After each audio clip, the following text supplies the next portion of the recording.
La magie, elle n'est pas obligatoire dans un jeu de rôle, mais il faut reconnaître qu'elle est quand même très souvent présente. Dans un jeu de rôle, la magie est à la fois un outil de gameplay, mais c'est également un outil narratif. C'est elle qui va créer du merveilleux dans l'histoire qu'on se raconte ensemble. Si comme moi tu es adepte de créer tes propres univers de jeux de rôle, alors bienvenue, tu es au bon endroit. Aujourd'hui, on va passer en revue plusieurs idées pour construire un système de magie cohérent que tu vas pouvoir intégrer à ton propre univers. Si tu me connais pas, je m'appelle Seb. Questmaker a pour but d'aider les maîtres du jeu à construire des scénarios captivants et des univers passionnants. Lorsque tu conçois ton propre univers de jeu de rôle, une notion très importante à prendre en compte dès le départ, c'est de laisser la possibilité à tes joueurs de s'exprimer. Alors, je parle pas ici d'expression orale. Certes, dans un jeu de rôle, c'est hyper important, on est d'accord, mais dans ce cas-là, je parle plutôt d'exprimer sa façon de jouer et la façon dont on veut concevoir son propre personnage. C'est par exemple quelque chose que tu vas faire lorsque tu vas créer des classes de personnages. Si tu crées ton univers de jeu de rôle, tu peux décider qu'un écuyer, quand il progresse, il va devenir un spadassin puis un chevalier, mais il peut aussi prendre une voie différente en se spécialisant sur un type d'arme ou une façon de se battre en particulier. La magie peut ainsi permettre à tes joueurs de s'exprimer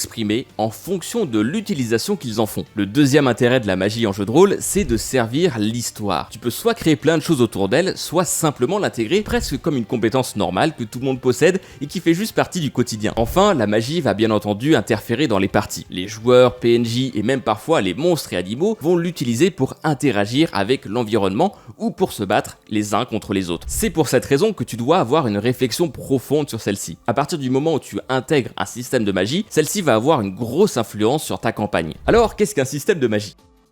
Eh bien, quand je parle de magie dans un jeu de rôle, je ne parle pas que d'effets spéciaux avec des sorts de feu, d'énergie spirituelle ou que sais-je. Non, en fait, la magie, ça peut aussi être un système très rationnel. Par exemple, j'ai créé un roleplay qui s'appelle les Navy, que j'ai conçu sur base du dessin animé Megaman des années 2000. Ouais, je sais, quasiment personne connaît. La magie, c'est en fait de la RAM, autrement dit de la puissance de calcul d'un appareil. Donc en fait, pour simplifier les choses dans un jeu de rôle, du côté gameplay, la magie englobe tout ce qui est power-up, pouvoir supplémentaire utilisé par les personnages, qu'ils soient joueurs ou non joueurs, et globalement, ce qui va influencer le cours normal de l'univers. Du côté narratif, elle peut avoir d'autres utilités. Par exemple, dans un univers de chasse aux monstres, il est tout à fait possible que seuls les monstres puissent utiliser des pouvoirs magiques. Nous allons explorer tous ces aspects au fur et à mesure. Mais en ce qui concerne la magie, quoi de mieux que se tourner vers les travaux d'un pro sur le sujet. J'ai nommé Brandon Sanderson.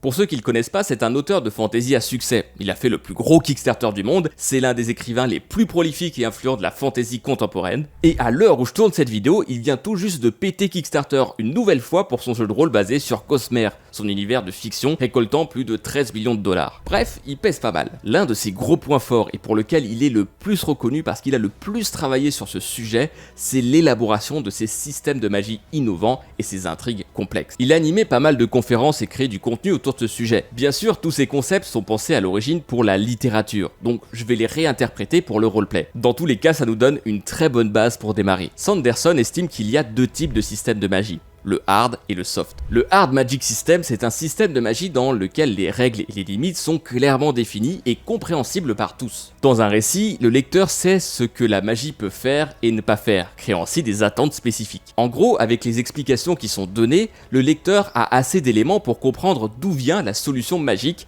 du récit. Dans un roleplay, la situation est assez différente en fonction du contexte. C'est un point qu'on va détailler plus tard dans la vidéo, mais ta magie peut être soit présente au cœur du gameplay, soit être découverte petit à petit par les joueurs. Dans le premier cas, tu dois transmettre à tes joueurs des règles précises pour qu'ils puissent l'intégrer lorsqu'ils mettent en place leur personnage. Toujours dans mon exemple sur mon roleplay Navy inspiré de Megaman, les joueurs vont pouvoir se procurer des sortes de petites cartes SD contenant des pouvoirs. Ces pouvoirs ont un coût en RAM et leur utilisation est strictement définie. Par exemple, pour un personnage, la RAM ne peut pas tomber en dessous de 0, sinon il bug et plante. Donc ça leur fait une ressource à manager et à utiliser à bon escient. Par contre, si tes joueurs découvrent la magie et que cette dernière fait partie de ton histoire, dans ce cas-là, il est important que tu détermines pour toi, maître du jeu, les règles de cet hard magic system. De cette manière, tu vas pouvoir l'intégrer correctement dans ton récit. Prenons quelques exemples de hard magic system connus. Déjà, il y a Full Metal Alchemist. Dans cet animé, les personnages utilisent l'alchimie, Elle repose sur des principes de science et de transformation où, pour obtenir ce que tu souhaites, tu dois faire un sacrifice de valeur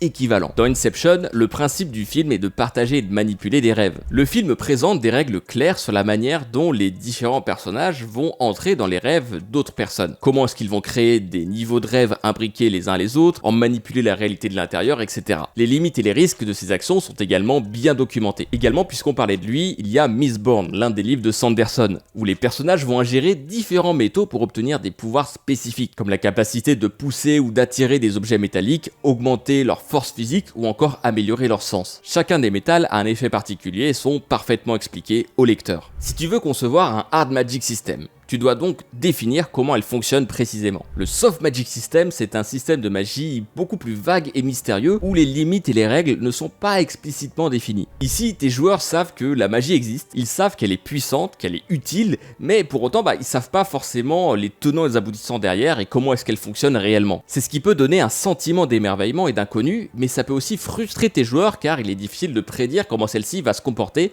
et influencer l'histoire. Une autre particularité du Soft Magic System, c'est que certains personnages vont la maîtriser et donc ils ont cette connaissance. Pour autant, l'explication, elle n'est pas donnée de manière précise. Si on prend quelques exemples, eh bien tu as le Seigneur des Anneaux ou Harry Potter où la magie elle est présente mais elle reste un peu mystérieuse, on sait pas trop d'où elle vient et voilà, elle est utilisée comme ça. Certes, on sait qu'il y a un apprentissage derrière, mais on t'explique pas vraiment le pourquoi du comment. En licence très connue, il y a également Star Wars où la force est une énergie mystique un peu chelou qui infuse dans l'univers et peut être utilisée aussi bien par des Jedi que par des Sith pour effectuer des prouesses surhumaines. Pareil, c'est très vague dessus, on sait juste qu'il y a un apprentissage possible et que ça dépasse totalement les lois de la physique. Dans Princesse Mononoke, la magie est omniprésente avec les esprits de la forêt et les différentes malédictions. Pour autant, ça ne laisse aucune explication détaillée sur leur fonctionnement. Elle est liée aux croyances spirituelles et à la nature, laissant beaucoup d'aspects à l'interprétation et l'imagination. Si tu veux concevoir un Soft Magic System, tu peux donc rester vague sur son fonctionnement, mais tu dois quand même définir certaines choses pour cadrer cette magie,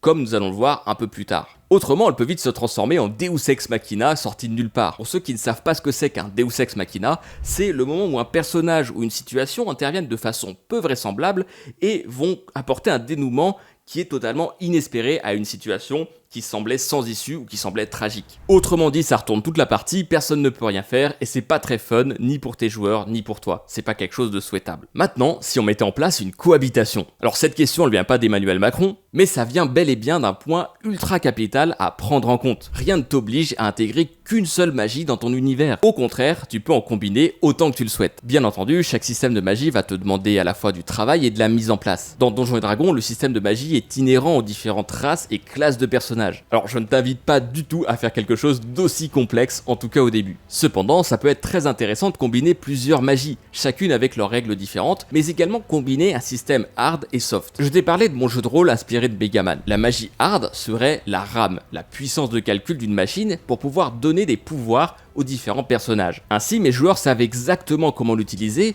quelles en sont les limites, et s'approprient le mécanisme comme un élément de gameplay et un élément scénaristique. La magie soft de cet univers, c'est le code source. Humains et Navy peuvent manipuler du code et créer ou modifier certains éléments du cyberespace. Si les règles à ce sujet sont très strictes, notamment sur les réseaux dits publics, en revanche, rien n'est clairement expliqué dans le jeu à ce sujet puisque finalement, c'est du code. Un développeur est donc libre de créer ce qu'il veut à partir du moment où il sait le faire. C'est donc beaucoup moins quadrillé et il n'y a que la loi juridique établie dans l'univers pour empêcher certaines choses. Donc autrement dit, rien n'empêche à un personnage de faire n'importe quoi avec cette magie. La magie soft ici n'en a que le nom. Elle peut avoir bien plus d'impact que la magie dite hard, mais elle est aussi bien plus difficile à maîtriser. La seule chose pour laquelle je te mets en garde, c'est d'éviter d'instaurer une trop grande complexité dès le départ. C'est le risque lorsque l'on crée son univers de zéro. Certes, l'exercice, il est passionnant, mais si on fait quelque chose de trop ambitieux, dès le départ, tu augmentes drastiquement tes chances de ne jamais faire de partie. Plus un projet est gros et ambitieux, plus finaliser une première version est délicat. Alors maintenant, on va voir comment concevoir son système de magie en détail. Mais juste avant ça, si ça t'intéresse, j'ai créé une vidéo bonus sur notre site Questmaker. C'est un atelier où je crée mes sorts devant toi pour un univers que j'ai conçu. À l'intérieur, je te montre comment est-ce que je réfléchis à tous ces concepts et comment est-ce que je passe de la théorie à la pratique. Alors si ça t'intéresse, c'est le premier lien juste en dessous de cette vidéo. Si maintenant tu veux mettre en place ton propre système de magie pour ton roleplay, il te reste quelques éléments à mettre en place. Sans doute, la toute première chose à établir, c'est le concept de ta magie. En gros, comment est-ce qu'elle fonctionne? Concrètement, tu vas définir sur quoi baser ta magie. À ce stade, tu peux rester encore assez vague. Est-ce que la magie va utiliser des éléments, le chakra, le ki,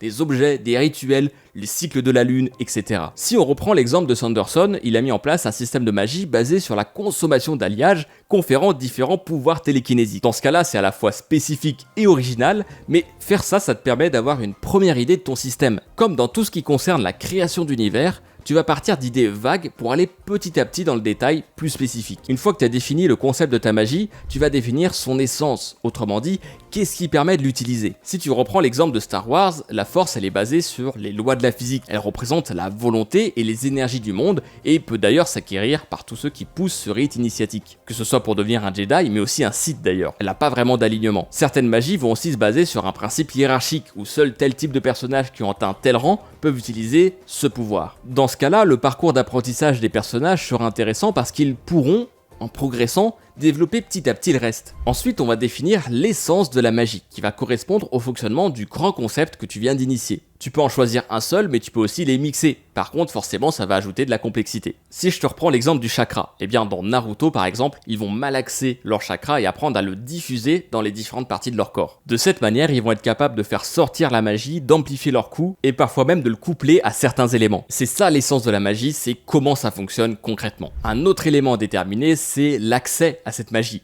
Et oui, parce que comment cette dernière va s'obtenir? Là-dessus, t'as une ribambelle de choix. Par exemple, dans My Hero Academia, la magie, elle est génétique. Un jour, un enfant est né avec un pouvoir qu'on appelle Alter, et depuis, ces pouvoirs se sont développés et transmis. Chaque union permet de créer un nouveau pouvoir, ce qui fait que les différents personnages vont tous avoir un pouvoir magique différent, qui va lui procurer à la fois un avantage et un inconvénient. Tout le plot de l'anime, c'est que le personnage principal veut devenir un héros, mais il n'a pas eu le bon tirage génétique. Résultat, il n'a aucun super pouvoir, et donc il n'a pas accès à la magie. Dans Harry Potter, les sorciers apprennent à utiliser la magie, mais les moldus, eux, n'en sont pas capables. La magie peut aussi, dans certains cas, s'apprendre ou encore s'utiliser avec certains objets ou artefacts. Dans ton univers, tu peux choisir que tous les personnages peuvent utiliser la magie, ou alors seulement une certaine partie. Dans ce cas-là, tu dois définir les règles. Est-ce que c'est restrictif, dans le sens où seuls ceux qui sont initiés peuvent l'utiliser, ou est-ce que c'est conditionnel, comme dans My Hero Academia, où c'est en fonction de ses parents et de la génétique? Définir l'accès à la magie, c'est donc capital pour créer un univers de jeu de rôle cohérent. Enfin, chaque magie possède sa propre façon d'utiliser. Certaines par exemple vont nécessiter un rituel, d'autres par exemple vont nécessiter un objet comme une baguette magique combinée à une formule magique. Déterminer la façon de l'utiliser, c'est quasiment obligatoire si tu utilises un système de magie hard.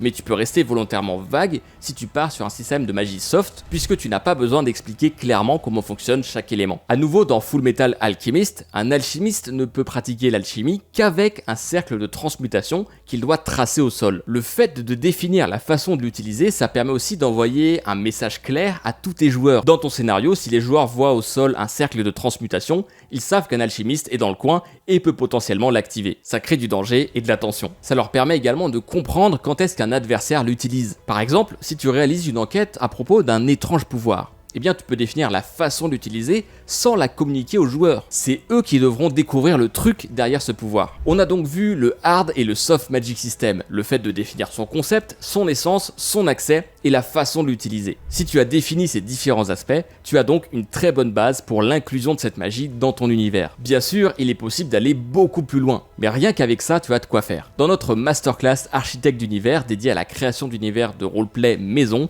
on pousse tous ces sujets beaucoup plus loin. On te montre comment créer ces différents systèmes, on ajoute plein d'exemples, sans compter tous les autres éléments et mécanismes autour pour créer un univers de roleplay riche et cohérent, même si tu pars de zéro. Alors si ça t'intéresse, n'hésite pas à aller faire un tour, je te mets un lien en dessous de cette vidéo. Pour terminer, je te propose de faire un dernier tour du côté de Brandon Sanderson, dont je t'ai déjà parlé plusieurs fois ici. Il a établi 3 lois de la magie que j'aimerais te partager ici. Bien entendu, elles s'appliquent essentiellement au domaine du récit, donc je vais l'adapter au domaine du roleplay. La première règle que j'ai adaptée, c'est que plus le joueur comprend la magie, plus il sera capable de résoudre des conflits impliquant cette magie. En fait, cette première loi, elle signifie simplement que plus tes joueurs vont comprendre comment cette magie elle fonctionne, plus ils seront satisfaits lorsqu'ils devront l'utiliser pour résoudre un problème ou un conflit dans l'histoire. Dans un récit, l'idée c'est que si le lecteur il comprend comment elle marche, alors il pourra de lui-même trouver la solution pour résoudre un problème en l'utilisant avant le personnage principal. Bien entendu, cette loi elle favorise la création de hard magic system, puisqu'elle nécessite d'avoir des lois précises avec des limites bien définies. Si celle-ci est vague ou mal expliquée, ou juste mystérieuse comme proposent les soft magic systems, alors il vaudra mieux utiliser cette magie pour bâtir du mystère et de l'ambiance,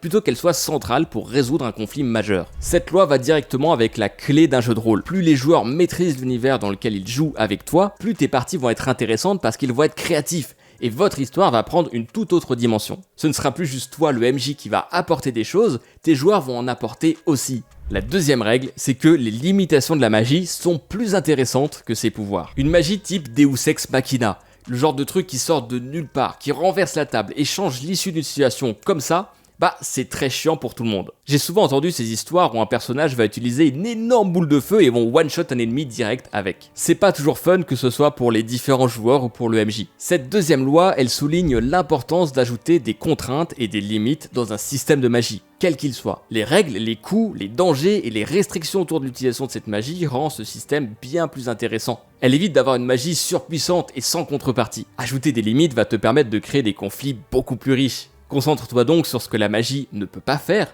ou aux conséquences négatives de l'utiliser. La troisième et dernière règle, c'est d'approfondir ton système de magie avant d'en multiplier les éléments. Alors j'adore cette règle parce qu'elle va pile dans le sens de la simplicité qu'on passe notre temps à promouvoir sur Questmaker. Ce qui est facile et simple s'améliore beaucoup plus facilement et surtout te permet d'arriver au bout du projet que tu t'es lancé. Il vaut donc mieux approfondir et explorer davantage les profondeurs du système de magie que tu as créé avant d'introduire de nouveaux éléments et de nouveaux pouvoirs. De cette manière, ton système sera plus riche et cohérent. Chaque composant va interagir de manière logique ensemble. Il est donc préférable de concevoir un petit nombre de pouvoirs bien développés plutôt que de nombreux pouvoirs superficiels. Personnellement, c'est quelque chose que j'ai vécu dans mon roleplay de Navy. J'ai fait en sorte que les joueurs utilisent des cartes SD pour ajouter des power-ups à leurs personnages numériques. Le problème que j'ai eu, c'est que lorsque j'ai mis en place ce système, dès le départ, j'ai dû concevoir plus de 80 sorts différents. C'était un enfer et encore je me suis limité. Résultat, aujourd'hui, mon système il possède encore beaucoup d'incohérences et il est beaucoup plus difficile à corriger après un an de campagne. Mais bon, faudra bien le faire un jour. Maintenant, tu as de très bonnes bases pour concevoir ton système de magie. Si tu veux aller plus loin et que tu as envie de passer de la théorie à la pratique, je t'invite à aller voir notre atelier vidéo dans lequel je te propose de créer des sorts personnalisés ensemble.